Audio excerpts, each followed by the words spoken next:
berubah. Sifat kita yang sulit untuk memaafkan. Sifat kita yang gampang tersinggung.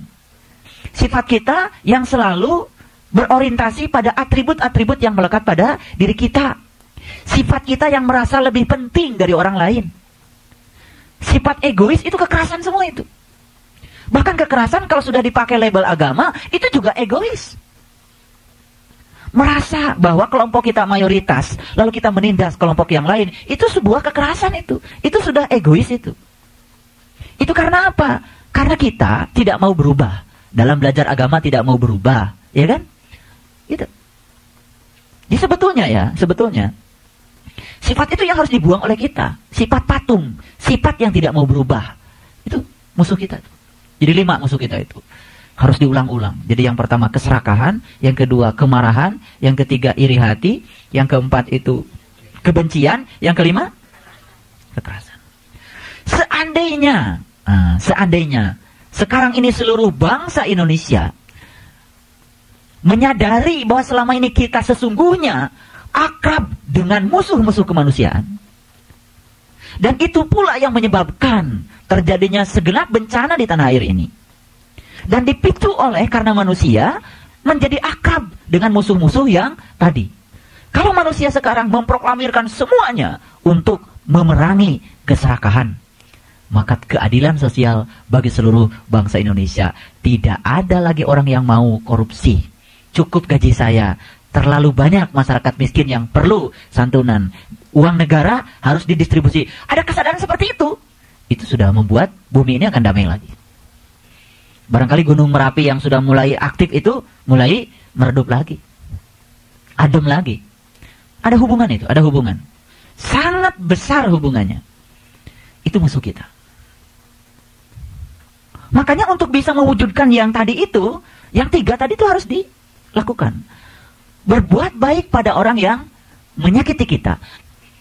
Nah, jadi yang 3 tadi itu, berbuat baik pada orang yang menyakiti kita. Yang kedua, memaafkan segala tindakan yang pernah dilakukannya sama kita dan tidak usah diingat-ingat. Dan yang ketiga, jangan suka mengingat-ingat kebaikan yang pernah kita lakukan pada siapapun. Sebetulnya semua orang-orang yang kecewa dan sakit hati adalah orang-orang yang suka mengingat-ingat kebaikan yang pernah dilakukan pada orang lain. Dan dia punya harapan orang lain melakukan tindakan yang sama seperti yang dilakukan. Padahal saya sudah kasih tahu kuncinya. Hidup itu selalu berubah, segala sesuatu pasti berubah dan berakhir. Artinya, hidup ini tidak segala sesuatunya sesuai dengan yang kita rencanakan. Dan itu sudah merupakan sebuah kenyataan hidup. Kalau itu kenyataan hidup, ya kita harus mengalirkan diri kita dalam irama kehidupan. Jangan sampai kita menentang. Sangat sederhana. Makanya, kalau pagi itu sebelum sholat subuh, duduk dulu. Coba meditasi dulu. Tarik nafas pelan, lepaskan. Tarik pelan, lepaskan. Tarik pelan, lepaskan. Ketika tarik nafas, kalau sudah tenang, ciptakan warna putih masuk ke dalam tubuh kita. Memutihkan seluruh sel dalam tubuh kita dari atas sampai bawah. Ciptakan oleh kekuatan pikiran kita. Begitu buang napas, ciptakan oleh kita bahwa warna hitam keluar dari tubuh kita. Warna hitam itu keluar dari seluruh sel dalam tubuh kita. Lakukan berulang-ulang. Terus lakukan berulang-ulang. Paling tidak 7 kali melakukannya. Setelah itu ganti nanti dengan warna yang lain. Ganti warna bening masuk. Membuat sel dalam tubuh kita bening semua. Itu adalah proses-proses yang sederhana tapi sangat luar biasa. Ya, sehat masuk ke dalam tubuh kita, sakit keluar di tubuh kita, bisa diganti-ganti tuh, bisa diganti-ganti. Kelimpahan materi masuk ke tubuh kita, kemiskinan keluar tubuh kita, gitu. Kehidupan yang serba mudah dan penuh berkah masuk ke dalam tubuh kita, yang susah dan penuh perjuangan keluar tubuh kita, itu bisa diganti-ganti tuh meditasi. Dan itu semua menggunakan kekuatan pikiran, itu sangat luar biasa, sangat sederhana, sangat sederhana. Ya, itu bisa dilakukan. Ya, jadi kesimpulannya, mulai malam ini, ya, Bismillah. Saya tidak akan berkata lagi dan tidak akan bertindak lagi, tidak akan berprinsip lagi kalau saya begini karena kamu begitu.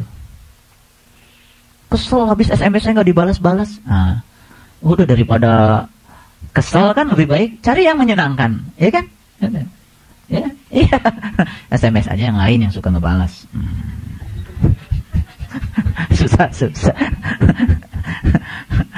Cari susah aja. Oke, baik. Sekarang ayatnya. Coba lihat dulu sebelum saya lanjutkan kajiannya. Lihat Quran surat Al-Baqarah ayat 153. Ya. Jadi setelah kita punya prinsip aku begini bukan karena kamu begitu, kita bebas nggak dari masalah? Bebas nggak? Bebas. Bebas. Maka kita malam ini akan mendefinisikan bahagia dalam terminologi yang baru. Ya. Jadi kalau kita itu bahagia karena kita mendapatkan yang kita ingin, sedih ketika kita tidak mendapat yang kita ingin, itu belum bahagia. Yang tadi itu bukan bahagia sebetulnya. Itu masih penderitaan sebetulnya. Ya. Tapi ketika kita sudah membebaskan diri dari bahagia yang tadi dengan kesedihan yang tadi, itulah bahagia yang baru. Dan untuk pembebasan itu berarti kita harus mengalami dua-duanya secara terus-menerus sampai suatu saat kita menjadi tidak lagi merasakan hal yang semacam itu. Makanya di dalam kehidupan pasti kita akan diberikan ya peristiwa-peristiwa yang berulang-ulang untuk membuat kita menjadi imun terhadap bahagia yang semu tadi itu, sehingga sampai pada bahagia yang sesungguhnya. Nah, bahagia yang sesungguhnya itu ketika kita sudah bisa menjadi diri kita sendiri, berdamai dengan diri sendiri, sudah bisa memaafkan diri sendiri, dan diri kita menjadi guru bagi kita sendiri.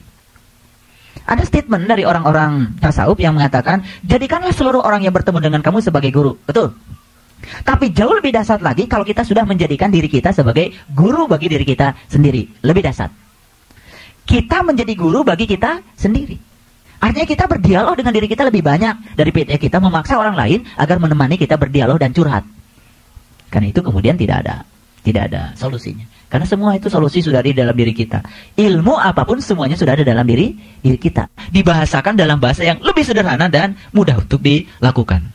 Jadi sebetulnya melakukannya gampang. Daripada kita mencari definisi sabar yang susah-susah dan tidak ada definisinya, ya sudah saja mengambil sebuah pilihan kecil tapi sudah masuk pada zona sabar. Nah, pilihan kecilnya adalah saya begini bukan karena kamu begitu.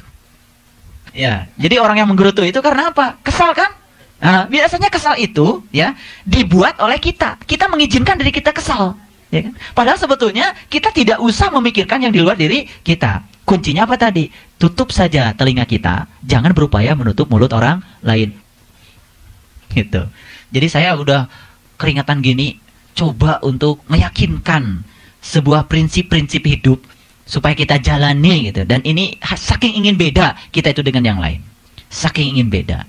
Kesedihan saya yang paling luar biasa, kita bertahun-tahun sudah ngaji, tapi kita masih saja dililiti di dalam diri kita dengan kebencian, iri hati, hasud, menggunjingkan orang lain. Masih saja seperti itu. Saya sedih. Sangat sedih. Berarti ilmu kita tidak bermanfaat. Ilmu yang bermanfaat itu adalah ilmu yang mampu mengubah keadaan kita menjadi lebih baik. Bukan, mohon maaf ya. Jangan kita mengklaim dulu, mohon maaf ya. Ilmu yang kita terima mungkin sama. Tapi yang bagi satu orang dia berkah, bagi orang lain tidak berkah. Bagi seseorang dia dapat berkah ilmu, bagi yang lain tidak dapat berkah ilmu. Di mana letak perbedaannya? Karena dia tidak khidmat pada ilmu. Ketika dia tidak khidmat pada ilmu, tidak akan dapat berkah ilmu. Akibatnya ilmu hanya menjadi kebanggaan dirinya, tidak mengubah keadaannya menjadi lebih baik. Padahal Nabi berulang-ulang mengatakan, hari ini sama saja dengan hari kemarin. Itu adalah orang-orang yang rugi. Hari ini, ya, lebih baik dari hari kemarin itu orang-orang yang beruntung. Tapi kalau hari ini lebih buruk dari hari kemarin, itu adalah orang-orang yang terlaknat. Jadi Nabi mengatakan orang yang dilaknat Allah itu adalah orang-orang yang hari ini keadaannya lebih buruk dari hari kemarin. Artinya kita belajar ilmu, naik terus kelasnya, tambah banyak doanya, tapi apa yang kita dapat itu tidak mengubah keadaan kita. Itu artinya ilmu yang kita dapat itu hanya menjadi koleksi ilmu bagi diri kita, dan itu menjadi hijab baru bagi diri kita. Kenapa saya berbicara pada wilayah-wilayah seperti ini? Supaya kita sadar bahwa sesungguhnya sepanjang kita tidak bisa menata aspek-aspek lain, mi'raj hakikat kita dalam kehidupan, mi'raj yang syariat itu tidak akan pernah mengalami. Jadi harus ada hubungan timbal balik yang positif. Dan itu baru dua-duanya secara simultan akan membuat seseorang itu mampu membebaskan dirinya dari kungkungan ketidakbebasan. Makanya di dalam Al-Quran dikatakan, tidaklah engkau mencoba jalan mendaki. Ya, apa itu jalan mendaki? Membebaskan diri dari perbudakan. Itu bahasa Quran. Jalan mendaki itu adalah membebaskan diri dari perbudakan. Kita diperbudak oleh keserakahan, kita diperbudak oleh kemarahan, kita diperbudak oleh iri hati, kita diperbudak oleh kebencian, kita diperbudak oleh kekerasan hati kita. Itu semua perbudak kita. Kalau itu diperbudak oleh yang begitu-begitu, kita tidak akan pernah mengalami kebebasan. Akibatnya apa? Yang ada di dalam diri kita adalah penderitaan. Kebebasannya cuma kebebasan semu yang datang sesaat, hilang saat itu juga. Dan itu bukan kebahagiaan. Jadi sebetulnya kebahagiaan yang sejati itu bersifat kekal. Artinya kita bisa menjalani hidup apa adanya, ya, menikmati hidup apa adanya, ya, tanpa kita menyalahkan pada yang di luar diri kita. Jadi saya begini karena pilihan saya, bukan karena kamu begitu. Ya. Jadi sebetulnya amarah yang tadi, keserakahan semua itu karena kita itu memiliki prinsip hidup, saya begini karena kamu begitu. Jadi yang pertama kata Allah, minta tolong itu dengan sabar. Ya. Sabar apa definisinya? Saya begini bukan karena kamu begitu. Nah, gitu. Yang dihafalkan. Harus dihafalkan. Jadi begitu mau marah, nggak jadi, gitu kan? Begitu mau kesel, nggak jadi. Mau sakit hati, nggak jadi. Mau sedih, nggak jadi. Karena kita telah mengambil tanggung jawab oleh diri kita sendiri. Saksikan oleh ibu bapak omongan saya. Saksikan. Malam ini juga saksikan.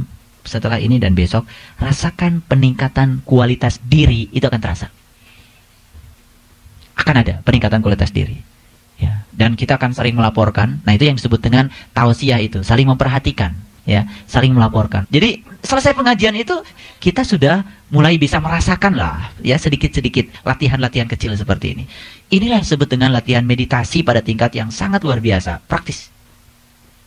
Dan jika perlu kita saling mengingatkan, ya, ketika misalkan teman kita terjebak dalam sebuah kesedihan yang mendalam, kemudian ketika teman kita terjebak dalam sebuah situasi yang sangat tidak nyaman, ya diingatkan, ya, bahwa kita punya tanggung jawab atas diri kita, diingatkan.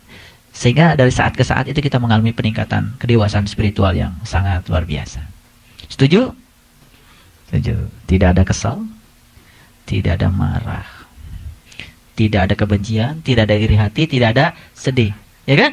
Oke, orang lain beli TV, udah seneng aja ikut nonton. Ya. Nah, ikut senang harusnya. Sedih. Ya Allah, subhanallah.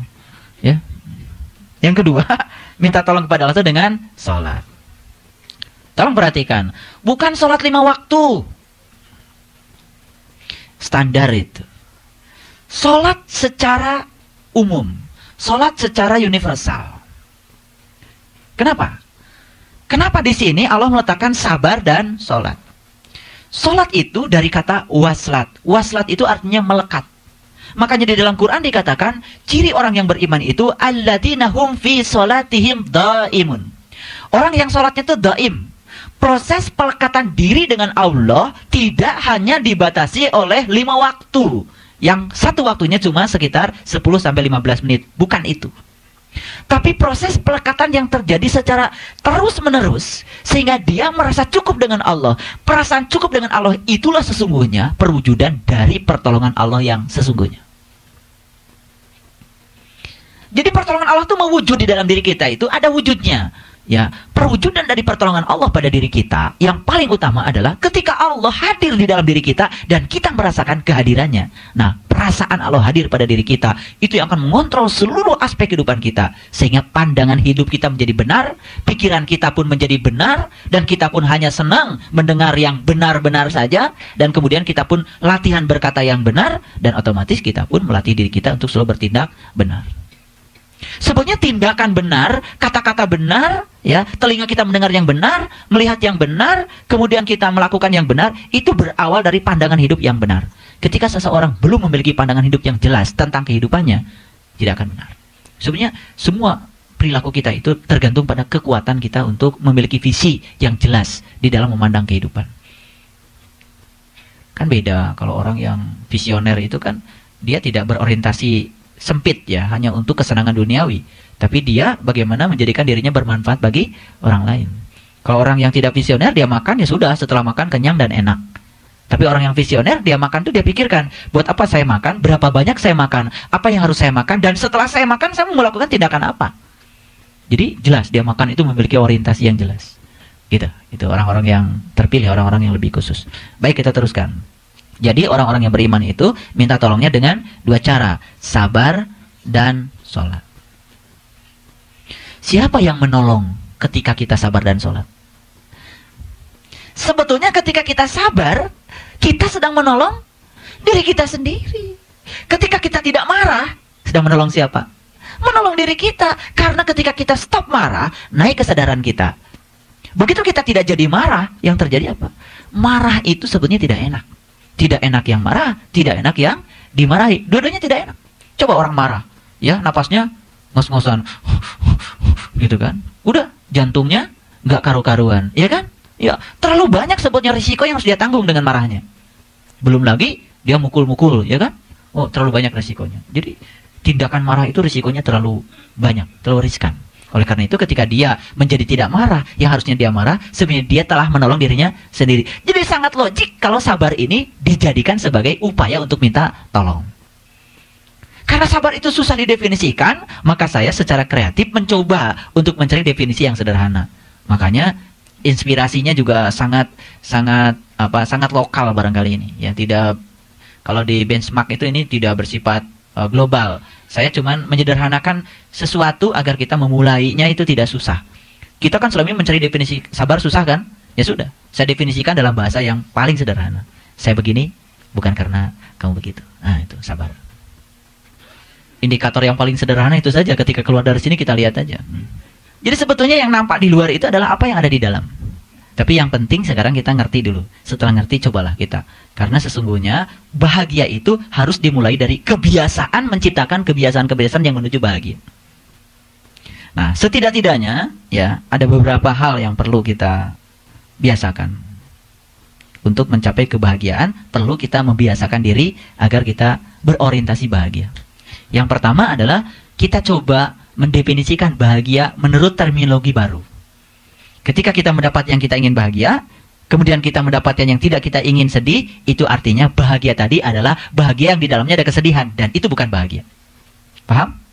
Kebahagiaan yang sebenarnya adalah ketika kita merasa senang pada kondisi apapun. Itu yang disebut dengan kebebasan. Itu yang disebut dengan moksa. Jadi saya baru mengerti ternyata ajaran Buddha itu, ya puncak tertingginya yang dicapai itu adalah moksa. Moksa itu adalah kebebasan.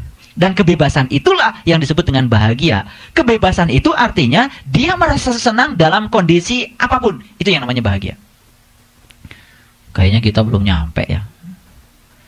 Bukan belum nyampe, gak nyampe-nyampe. Karena kita tidak melatih diri kita, ya kan? Kita kan masih memilih, ya. Ketika itu sesuai dengan keinginan kita, kemudian udah pesta lah gitu ya. Ketika sesuai dengan kita, kemudian sedih, gara-gara kamu sih gitu. Usaha saya jadi bangkrut. Itu. Yang kedua, jangan membatasi potensi diri kita. Jangan suka membatasi potensi diri. Nah, sekarang apa sih potensi diri kita? Kita itu bersama Allah. Ngerti nggak? Berarti potensi diri kita adalah potensi Allah. Sehebat itu sebetulnya manusia. Kenapa kita tidak segagah Allah, tidak sekuat Allah, tidak sepintar Allah? Kenapa? Karena selama ini kita suka membatasi potensi diri kita. Dengan kata-kata tidak mungkin, dengan kata-kata saya mah tidak akan sampai. Betul nggak? Karena kita tidak mengizinkan tangan Allah bekerja leluasa pada diri kita. Justru kita hanya mengatur Allah agar ngikutin segala keinginan kita. Itulah yang membuat potensi diri kita tidak pernah berkembang. Kan kita kadang-kadang suka jadi setan pada orang lain. Kita orang lain sabar, udah sabarnya luar biasa. Aduh, kamu itu jadi perempuan sabar amat sih. Gitu kan. Orang yang sudah sabar, padahal sebetulnya sudah sedang mengembangkan diri untuk tidak membatasi potensi Tuhan pada dirinya. Tuhan maha sabar. Dia sedang waslat dengan Tuhan. Dia sedang melekatkan diri kepada Tuhan. Dia sedang sholat. Itu sholat yang sesungguhnya itu.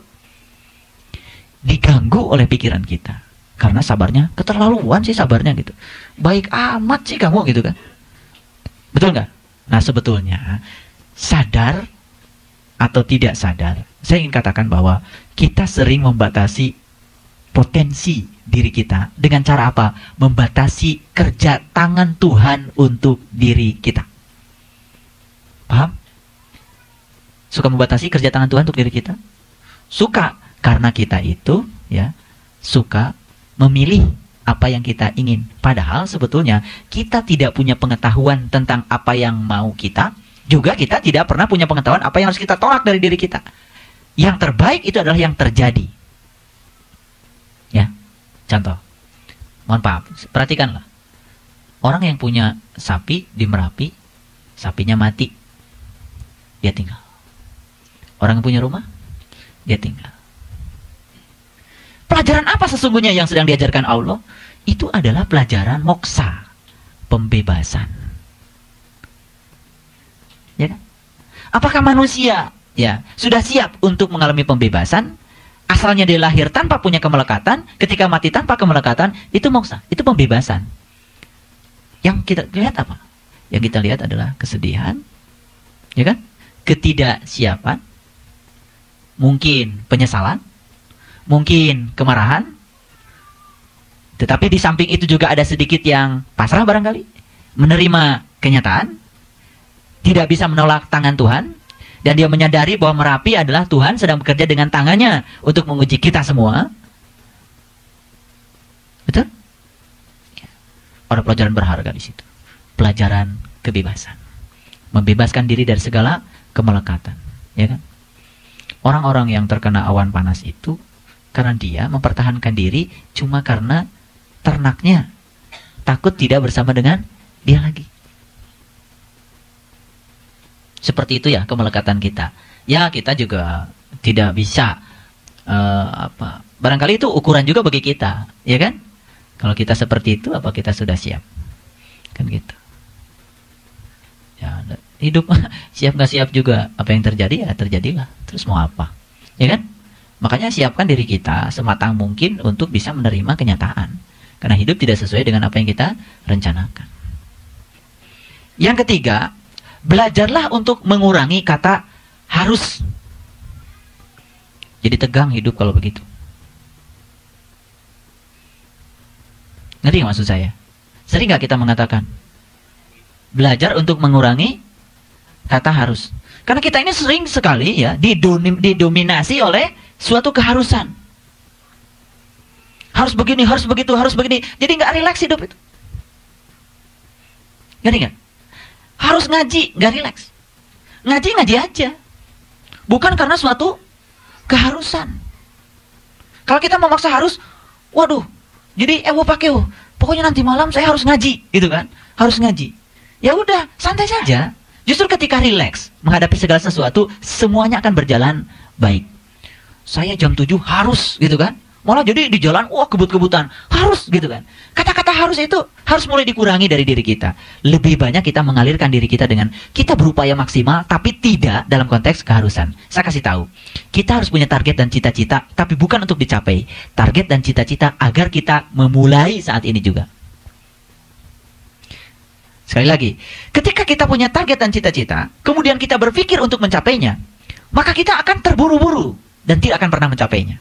Tapi ketika kita punya target dan cita-cita, tapi agar kita memulainya saat ini juga, tanpa harus terburu-buru, target dan cita-cita akan tercapai. Karena apa? Perubahan yang kecil-kecil dikalikan rutinitas sama dengan perubahan yang besar. Itu kuncinya.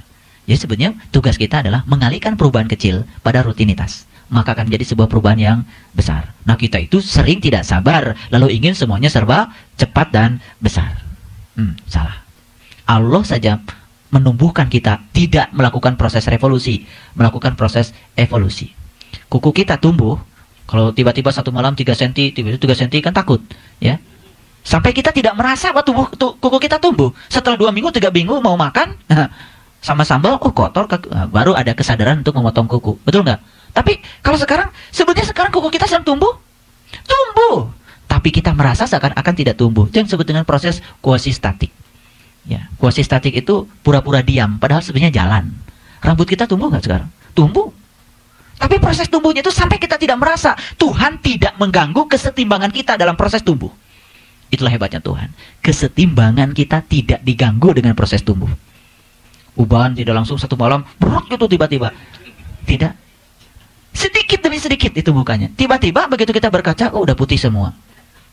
Ya. Baik, kita teruskan. Nah, jadi kita sekarang harus berlatih mengurangi kata keharusan. Karena kata keharusan itu membuat kita menjadi tidak rileks. Justru ketika serba harus, maka kita akan tertekan. Dalam tekanan itulah kita menjadi tidak nyaman. Maka latihan untuk pembiasaan bahagianya gagal dengan kata keharusan. Kita tetap bekerja maksimal tapi rileks. Punya target dan cita-cita bukan untuk dicapai, tapi agar kita memulainya saat ini juga. Ingin jadi sarjana, ya tidak usah, ya tiap malam aja merencanakan baju wisuda apa, nggak usah. Udah belajar aja, ya. Apa yang ditugasin dosen lakukan, gitu kan, itu aja. Lama kelamaan lulus kok. Iya. Kalau dikasih tugas, ya ini saya sering kasih tahu mahasiswa. Ya tadi saya ngasih pelatihan sama guru, ya di guru dari Kabupaten Karawang.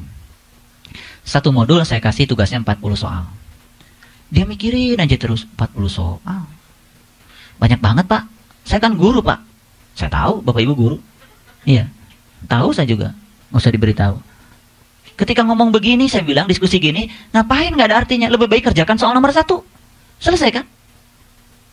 Ya kan? Udah gitu ngomongin saya. Duh, Pak Saiful nggak karu-karuan. Dosen apaan dia tuh tidak tahu kalau kita ini punya tugas banyak.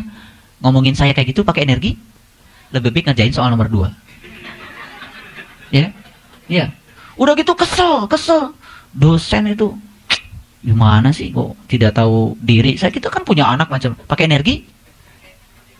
Nomor 3 selesai. Ini maksud saya. Sebenarnya kita itu sering membuang-buang waktu karena mengikuti rasa kesal kita. Padahal kalau itu digunakan fokus pada tujuan, sudah 5 soal selesai. Udah terus dikerja dilakoni. Ya Allah. Saya dulu ya di TB punya guru besar yang ngajar kuantum mekanik. Itu bukunya itu buku Davidov, itu dari Rusia. Itu buku kuantum mekanik paling susah. Itu tebal bukunya itu sekitar 3.000 halaman. Dan soalnya itu banyak, 2 jilid. Jadi ketika saya itu ujian terakhir, saya tiap malam itu mengerjakan 1. Tidak banyak, 1 gitu. Tapi terus saya kerjakan terus. Saya tidak terasa itu di rumah itu berapa kardus gitu, ya. Itu berapa eksemplar saya sudah habis kertas. Kemudian pada saat ujiannya itu open book. 12 jam. Itu semua saya masukkan ke mobil. Saya dulu punya mobil Kijang yang panjang itu kan belakang.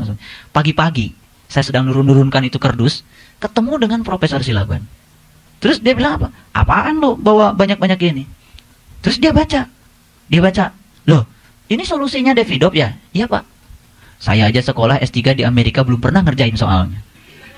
Iya, dia bilang begitu. Terus dia bilang sama saya, kamu masuk kelas aja. Dia periksa semua. Itu berapa kardus itu? Udah saya dinyatakan lulus. Baru di mobil, belum ke kelas. Saya dikasih nilai A kuantum mekanik. Dan dia bilang sama saya, beliau bilang gini, udah, kamu adalah orang yang berhak mengajar kuantum mekanik dimanapun nanti saya kasih sertifikat. Dan saya bisa ngajar kuantum mekanik di mana saja. Itu mata kuliah yang paling susah. Itu kalau dilakoni, selesai. Nah kita itu kan, waduh, bukunya tebal. Terus mikirin tebal buku. Udah berapa energi mikirin tebal buku? Kenapa tidak memulainya? Sama seperti baca Quran, dibolak-balik aja Quran. 30 juz. Itu terus tiap hari. Kenapa tidak memulai dari Al-Fatihah? Ya kan? Itu sebetulnya kecerdasan. Kalau saya mulai saja dari Al-Fatihah, lama-kelamaan hafal Quran. Lama-kelamaan ngerti kok. Dan sebetulnya itu yang dibutuhkan oleh kita itu adalah sedikit-sedikit, tapi dikalikan dengan rutinitas. Nah kita baca Qurannya 1 malam 30 juz, ya udah, mencret. Masuk kepala, enggak kan jadi itu. Karena pola hidupnya tidak teratur. Ngerti maksud saya? Jadi kita suka memikirkan sesuatu yang tidak dan tidak produktif sebetulnya. Karena kita melakukan. Contoh kecil aja, Saya, ya, kalau apa-apa selalu saya tulis di sini. Apa-apa saya tulis di sini. Jadi kalau begitu lihat berita saya tulis di sini, kan tidak pakai kabel data, masukkan ke komputer. Udah saya masukkan dalam satu file. Jadi saya punya file banyak sekali. Mungkin orang menganggap kalau saya bikin tulisan wah lengkap banget ini. Padahal saya sebenarnya membangun diri saja. Baca koran, begitu yang bagus saya catat. Apa susahnya, kan di sini ada notebook. Sayang beli HP 900.000. Cuman SMS aja sama, sayang, fasilitasnya banyak, ya kan? Kan bisa pakai kad tambahan, itu bisa sampai 4 GB. Itu bisa masukkan semua data di situ. Data itu bisa masukkan, diketikkan. Itu 5-6 halaman buku biasa itu cuman satu file kecil itu di dalam HP kita. Itu luar biasa itu. Banyak yang bisa kita berdayakan, ya kan? Jadi sebenarnya udah nggak zaman lagi itu pakai tulisan gitu. Kertas tuh hilang. Saya yakin Bapak Ibu HP-nya lebih bagus dari saya. Setiap hari cuma ngurusi SMS saja. Jadi fasilitas yang begitu seabrek-abrek di sini banyak, itu dimanfaatkan. Coba kalau biasakan aja di sini. Ya, seperti bikin jadwal. Kalau bikin jadwal di sini kan begitu jadwalnya ngasih tahu. Kan udah luar biasa. Jadi minta tolong kepada Allah itu dengan 2 cara. Apa? sabar dan sholat. Sebetulnya yang menolong bukan Allah. Yang menolong itu adalah diri kita. Ketika kita sabar, sebenarnya kita sedang menolong diri kita sendiri. Makanya Allah katakan di Quran surat Az-Zumar, masih ingat? Az-Zumar ayat 10, Allah mengatakan, aku akan memberikan pahala tanpa batas untuk orang-orang yang sabar. Yang sabarnya gak pernah dibatasi. Nah, kalau orang yang sabarnya suka dibatasi, sabar itu kan ada batasnya. Itu udah jelas. Selamat untuk membatasi potensi diri. Nah, membatasi potensi diri itu adalah membatasi kerja Allah pada diri kita. Baik. Jadi yang keempat, ya, coba lakukan perubahan itu secara bertahap. Jadi jangan kita selalu berpikir segala sesuatu itu tergesa-gesa. Bertahap saja. Sama seperti kita ngaji Quran seperti ini kan, nggak kerasa kan? Satu ayat. Lama-kelamaan catatannya kan udah lengkap ya. Catatannya udah banyak. Ngeri nggak? Ya bertahap. Jadi seperti tadi, latihan aku begini, bukan karena kamu begitu. Bertahap saja. Bertahap. Tapi pelan-pelan dilakoni. Mau marah? Aku begini, bukan karena kamu begitu. Bukan. Udah, langsung ambil wudu, ya, ambil. Ada cara-caranya. Saya dapat SMS, bagus sekali SMS-nya. Dari orang-orang yang penuh kasih. SMS-nya di sini. SMS-nya begini. Ketika wajah ini penat memikirkan dunia, maka berwudulah. Ketika tangan ini letih menggapai cita-cita, maka bertakbirlah. Ketika pundak tak kuasa memikul amanah, maka bersujudlah. Ketika hati resah gelisah, maka berzikirlah. Ikhlaskan semuanya, mendekatlah kepada Allah. Tunduklah diri saat yang lain angkuh. Teguhkanlah diri saat yang lain runtuh. Tegakkanlah diri saat yang lain menyerah. Bagus. Jadi, wudu, sholat tobat, sholat itu kan sebetulnya upaya-upaya syariat yang bisa tapi kita kan suka lupa. Kalau lagi marah, kemudian lupa, wudu aja lupa. Gitu kan. Kenapa kita tidak mengambil cara-cara seperti itu? Luar biasa. Ya, baik. Ubahlah kebiasaan-kebiasaan buruk. Tahu nggak kebiasaan buruk kita? Semua orang tahu pasti kan? Kebiasaan buruk. Apa kebiasaan buruk contohnya? Malas. Ya kan? Nah, kita punya kebiasaan buruk seperti itu tapi tidak mau mengubahnya. Ya, kita sedang membiarkan diri untuk tidak membiasakan diri untuk menggapai bahagia itu. Kemudian yang berikutnya, belajarlah untuk selalu memaafkan. Berikutnya yang tadi, jadikanlah diri kita menjadi guru bagi diri sendiri. Artinya kalau kita jadi guru pada diri kita sendiri, maka setiap ada apa-apa, tanyanya pada siapa? Ya gak usah tanya orang gak ngerti urusan kita. Yang tahu kita sendiri. Yang berikutnya, kenali kelebihan kita. Bukan untuk disombongkan, tapi untuk disyukuri. Berikutnya, latihlah diri kita agar selalu berterima kasih. Itu yang terakhir. Latih diri kita untuk selalu berterima kasih. Karena kadang-kadang, mohon maaf ya, kita itu kadang-kadang suka lupa berterima kasih. Dan terima kasih tidak hanya dengan kata-kata, lebih dari itu dengan perbuatan ya. Baik, sekarang lihat ayat 154. Dan janganlah kau mengatakan terhadap orang-orang yang gugur di jalan Allah, kan begitu terjemahannya? Betul nggak? Nah, saya akan ubah terjemahannya karena bahasa Arabnya wala taqulu lima yuqtalu fi sabilillah amwat. Dan janganlah mengatakan pada orang-orang yang berperang di jalan Allah itu mati. Siapa orang yang berperang di jalan Allah? Orang yang berperang di jalan Allah itu adalah orang yang mampu memerangi tadi musuh-musuh kemanusiaan pada dirinya. Jadi kalau kita nyapu itu tidak pernah cari yang bersih. Nyapu itu cari yang kotor. Kalau kita buang yang kotor-kotor, kan sisanya bersih. Maka kita akan kembali kepada fitrahnya kita. Jadi sebetulnya orang-orang yang berperang di jalan Allah itu adalah orang yang mampu memerangi 5 musuh kemanusiaan yang ada pada dirinya. Menurut saya itu. Maka orang yang seperti itu jangan dikatakan mati. Berarti sebaliknya, orang yang berperang seperti itu adalah orang-orang yang hidup. Nah, saya kasih tahu sekarang. Kalau orang-orang yang berperang di jalan Allah itu adalah hidup, berarti orang-orang yang tidak berperang di jalan Allah mati. Sekarang saya mau tanya. Kalau begitu, dalam pandangan Allah secara hakikat, di kita di Indonesia ini, banyakkan orang hidup atau banyakkan orang mati? Nah, inilah yang menimbulkan bangkai sekarang. Bangkai ke keserakahan, bangkai kemarahan, bangkai kebencian, bangkai iri hati, bangkai kekerasan, bangkai ketidakarifan, bangkai ketidakbijaksanaan. Jadi sebenarnya sekarang bangsa kita itu di atas permukaan kita itu sudah penuh dengan bangkai dan sudah bau busuk. Dan itu yang menyebabkan bumi siap untuk meluluhlantahkan seluruh bangkai itu untuk melumatnya. Sehingga nanti habis bangkai diganti dengan kehidupan yang baru. Itu menurut tafakur saya. Jadi sebetulnya bangkai-bangkai itu sudah berserakan. Bangkai keserakahan, bangkai kemarahan, bangkai iri hati, bangkai kebencian, bangkai kekerasan, ya. Dan bangkai-bangkai itu dilahirkan oleh orang-orang yang dalam kehidupannya itu tidak berjuang di jalan Allah. Banyak orang yang ngomongin Allah, banyak orang yang ngomongin agama, tapi dia tidak berjuang di jalan Allah. Ngerti sekarang? Gitu. Nah, kemudian ya Allah katakan, walakilla tash'urun, tetapi mereka tidak menyadarinya. Jadi sebetulnya semua kebobrokan bangsa kita itu dilahirkan oleh orang-orang yang mati. Mati apanya? Mati penglihatannya, mati hatinya, mati nuraninya, mati dalam pandangan Allah. Mereka tuh mati. Karena apa? Dia bekerja bukan karena Allah, karena ingin banyak uang. Akibatnya dia bekerja, apapun dia lakukan, sekalipun harus korupsi, dia sedang menebar bangkai. Jadi kalau yang mati itu, yang dilahirkan pasti bau bangkai. Dan kita sudah menyaksikan bangkai itu berserakan. Bangkai korupsi, bangkai ketidakadilan, bangkai kebiadaban, bangkai perpecahan. Betul? Nah, silakan diurut bangkai-bangkai yang begitu berserakan. Dan bangkai itu suatu saat akan ditelan oleh bumi. Jadi kalau Krakatau meletus, kalau kita lihat menurut hitungan fisika, tahun 1886 itu telah terjadi tsunami dengan kekuatan 100 kali kekuatan tsunami-nya Aceh. Itu Krakatau, tahun 1886.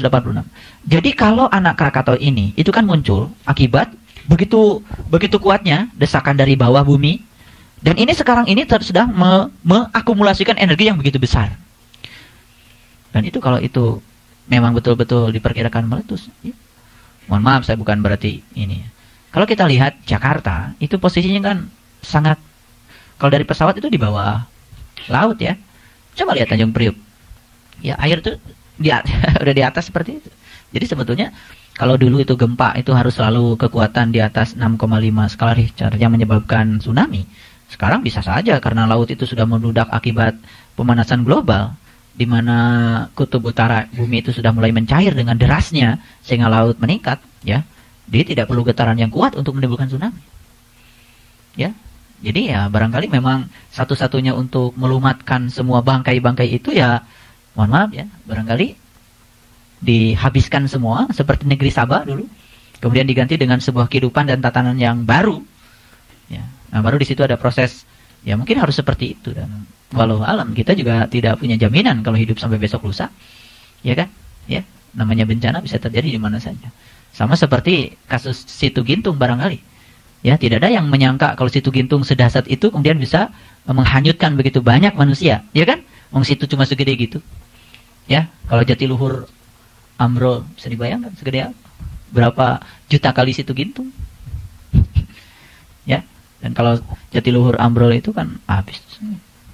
Pertama barangkali Bandung ya. Ya. Nah, ayat 155, perhatikan.